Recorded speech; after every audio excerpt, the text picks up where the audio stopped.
It was super fun, honestly. It was such a, well, first of all, I grew up with my version of those same little rodents, because they're like multi-generational. That's one of the coolest things about it. Like, they go all the way back to like basically the 50s, 60s.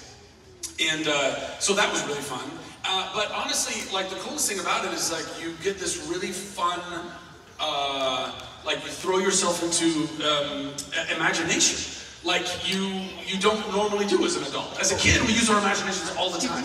Guys, it's so important that we don't let go of that, because that's how you start losing your joie de vivre, your joy for life. Like, it's so important that we're always in awe. We should always be imagining. We should always be trying to create as much as we can, and always seeing the universe as this massive, immeasurable, still yet discovered on so many levels, you know, place. And anyway, tying the universe back to the chipmunks,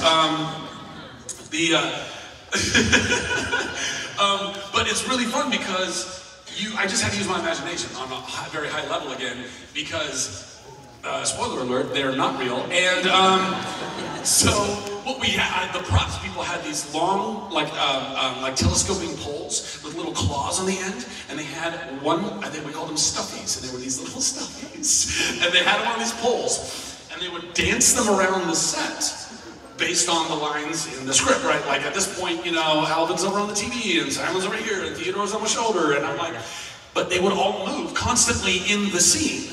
So we would rehearse it, and the props people would bounce the stuffies around the room, and then I would have to memorize every single one of their little jumps around. So if you didn't know any better, and you just came in and started watching this scene, I looked like I was tripping out, looking at all of these, like, but really, I'm just like, okay, that's right, when houses, talking about summer, you know?